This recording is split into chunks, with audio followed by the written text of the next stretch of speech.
batas in place na pwedeng i-avail ng mga tao na feeling nila masyadong paninirampuri yung kanilang yung kanilang sinapit sa social media. May batas pala. Ano problema? Sabi ni Cariton Liberstick.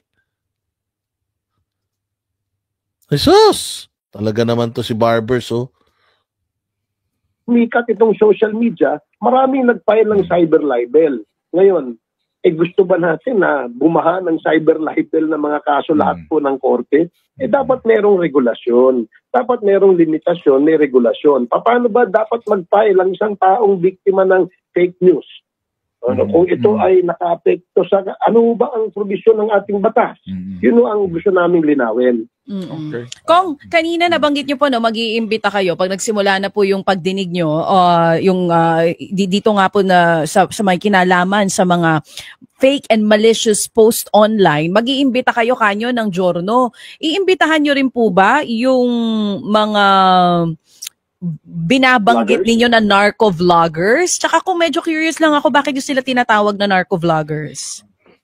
Yun nga, di ba? Narco-vloggers. Because ang aming teorya... Putang ina, teorya nyo pa lang? Sir, ikaw ang fake news. Teorya mo pa lang, tinatawag mo ng narco-vloggers. Wala ka pang ebidensya, ikaw ang nagsasabing iota of truth. Kung makapagsabi ka ng iota of truth, evidence, teorya pa lang, tinatawag mo na narco-vloggers. Ano ka, Barbers Diyos? Hindi applicable sa'yo yung mga sinasabi mo? Nakakadiri ka, Barbers. Ikaw mismo nagbibisto sa sarili mo. Di ba, narco-vloggers? Meron po ba kayong preba nun, sir? Ayun na nga eh. Ang aming teorya, putang ina. Teorya pa lang. Teorya pa lang sa'yo. Ano na eh, guilty na kagad eh. Sinong fake news ngayon? Yung gumagawa ng teorya?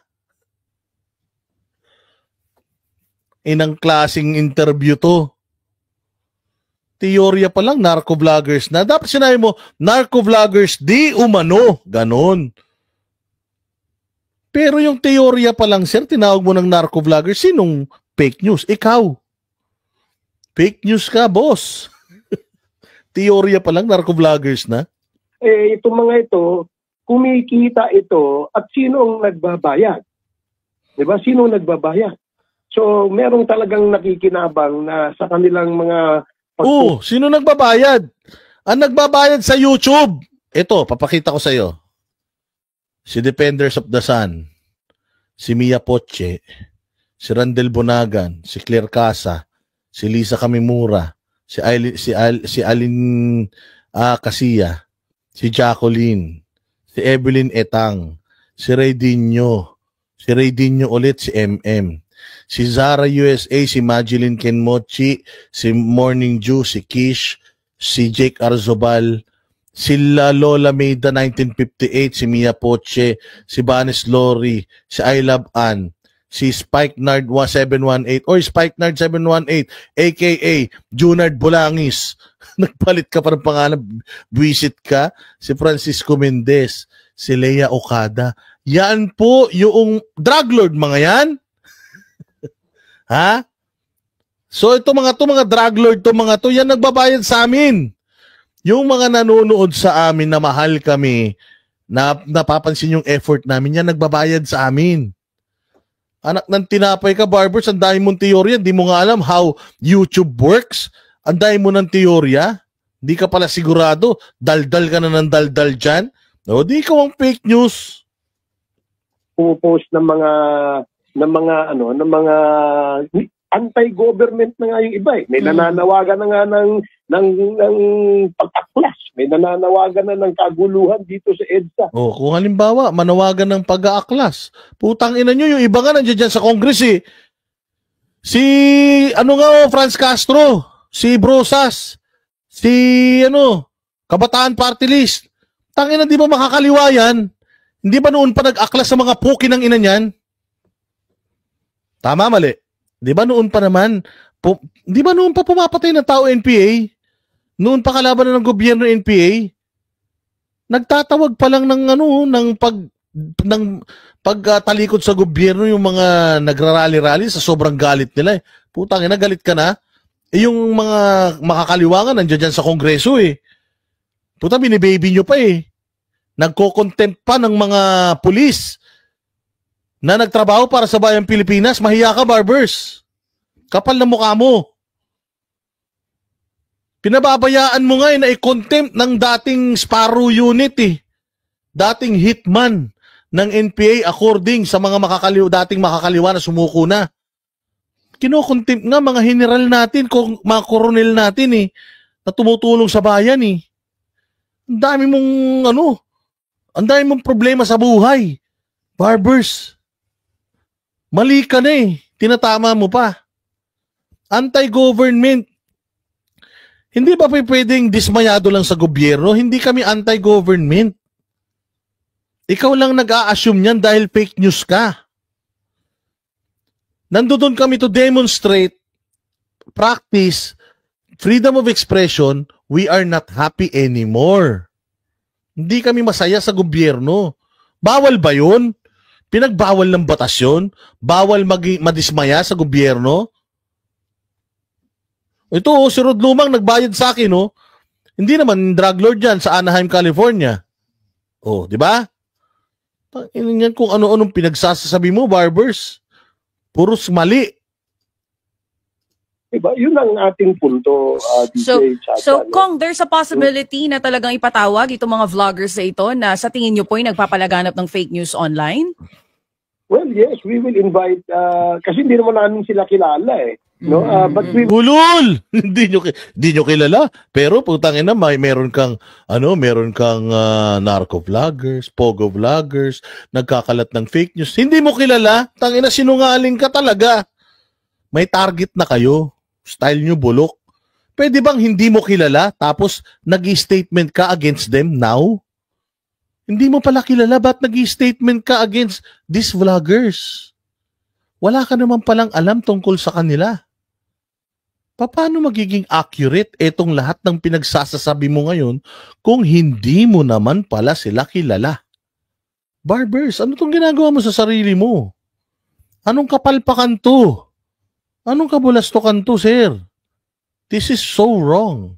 will ask the social media platforms to invite yung mga ano nila, yung mga sikat sa kanila, no, yung mga yung mga sikat. So ibig sabihin sa tangina Barbers, ano ba ginawa mo sa sarili mo? So i-invite daw nila yung mga sikat sa mga social media platforms.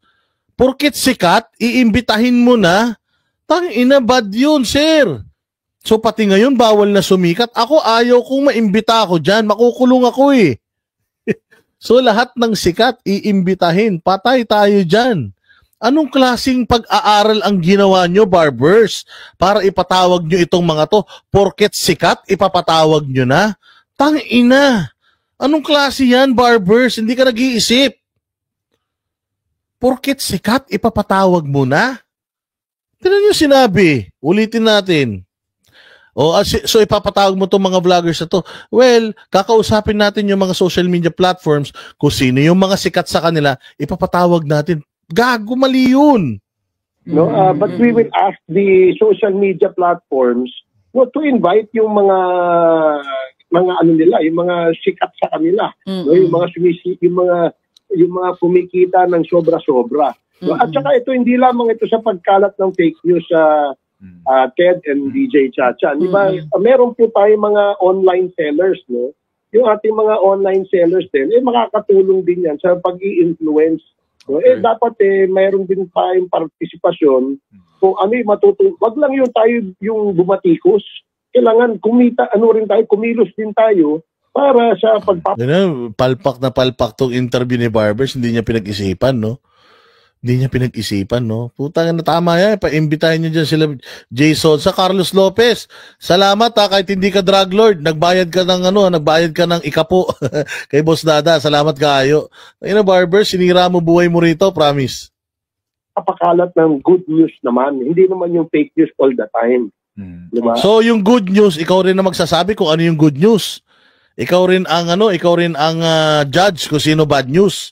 So, ano, tindi ni Barbers, ang talino mo pala, no? Ba't di ka kinuha sa DILG? Ang galing-galing mo pala. Ang atin dito, Ted and DJ Chacha, is the accountability. Diba? Wag nating hayaan na maging kultura na normal. Tanga! Accountability nyo, importante rito. Putang ina, hindi vloggers na nagpapahirap sa gobyerno. O hindi vloggers na nagpapahirap sa Pilipinas. Ang nagpapahirap sa Pilipinas, yung mga magnanakaw ng mga opisyal ng gobyerno. Kayo po, mga opisyal ng gobyerno, kasi magnanakaw ka, ha?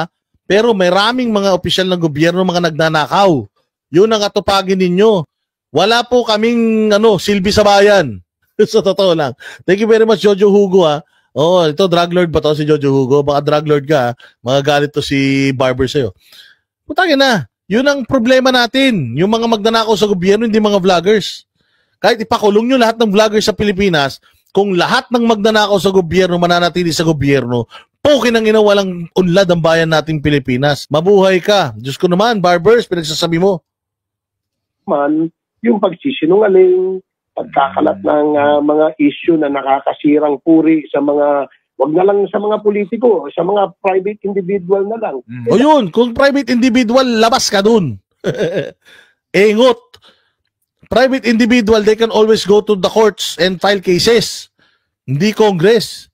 Hindi ikaw. Okay, sir? Tama? Mali. May korte tayo. Huwag kang epal. Lahat na lang inangkin mo.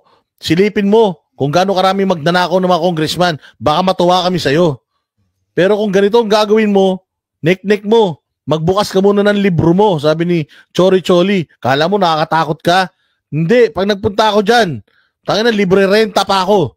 Basta masarap ipapakain niyo sa akin. Magre-reklamo lahat ng kasama ko dyan. Malakas ako maghilik. Good luck. Dapat magkaroon din tayo ng regulation dyan. So, sige. Yun nga ang nabanggit ko kasi kanina, na simula nang sumikat itong social media at namo-monetize, nagiging kabuhayan ng ibang mga vloggers, dumami po ang political analyst. Dumami ang mga journal. Dumami ang mga... Wala kang pakialam, Barbers. Pakialaman mo pamilya mo. Yung lahat ng gagawin nila sa buhay, pakialaman mo. Pero wag mo kaming pakialaman. Hindi kami humihingi sa'yo ng ikabubuhay namin. Ikaw ang humihingi na ikabubuhay mo sa mga Pilipino. Kaya wag kang epal. Mga biglang suddenly naging self-righteous Oo, parang kayo. So, parang kayo, self-righteous. Kayo lang tama. Lahat ng hindi pabor sa inyo, kalaban, yun ang turing mo. O personalities. And I'm sure ang naintindihan ng totoong journalist yan, kagaya ninyo. Ulul, tangina mo, nung totoong journalist sa hindi journalist, gago. Tangina, mas marami nang nanonood sa mga vloggers, aminin nyo yan. Luz Piminda Espinosa, salamat kaayo. Mas marami nanonood sa vloggers kaysa sa mga media. Nek-nek nyo, hindi nyo lang matanggap na kung meron man laos dito, kayo yun.